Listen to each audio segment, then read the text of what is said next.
question. I'd be remiss if I didn't ask, and I know we're speculating here, I'm asking you to speculate, but could political dynamics have played a role in that decision-making?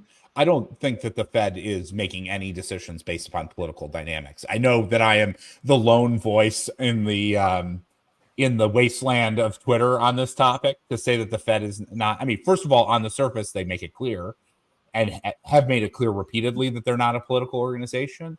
And I think people get confused. Like, they may be making policy that is inconsistent with, the typical behavior of central banks, given the information that they're receiving.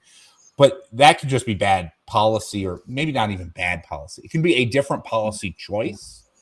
But that doesn't mean that necessarily their policy choice is driven by a political consideration. How about fiscal considerations, for example? And it also would be stupid, because if they really cared about politics, they would have been cutting like hell, 12 months ago. I think that's fair. That's where you get the long and variable lag. So you should be, they had a window open at the end of December when Bill Ackman and Mr. Market said, we expect rate cuts now. And right. And they didn't do it. And if they were really, let's just say, you really think that they're politically biased towards, stimulating the economy ahead of the election, they would have done it a year ago. And they definitely didn't. Unless they're traders, I want to. Yeah, and it doesn't matter. Like, what's the 50 basis points doing for the economy between now and November? I mean, first of all, like, early voting is starting basically today. Right.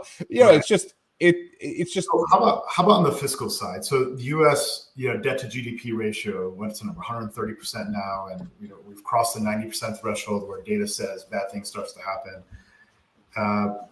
It is a consideration that the monetary policy authorities have to now think about the largesse and overspending and mismanagement on the fiscal side of the house, and say, gee, and as you know, the Treasury previously was issuing longer dated debt. They brought that into T-bills, which they can find a ready market for without disrupting markets.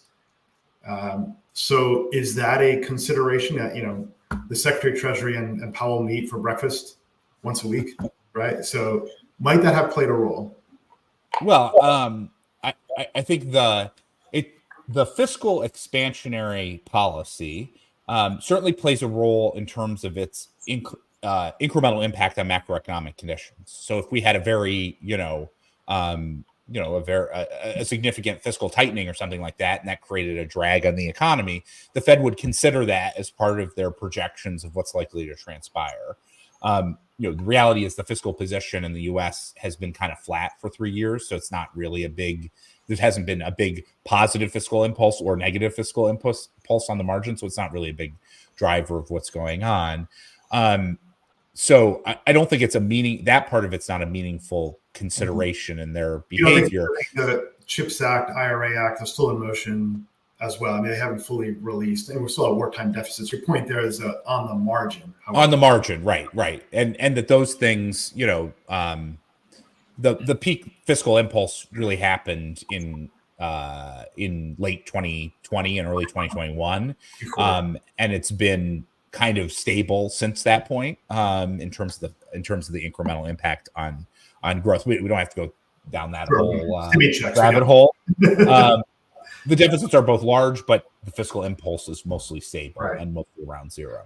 The idea that the Fed is managing because of the government financing costs, like, no way, absolutely not a consideration. First of all, I'll say that Chairman Powell was asked this question, and he said, no way is it a consideration. That's for Congress to deal with. That's not for me to deal with.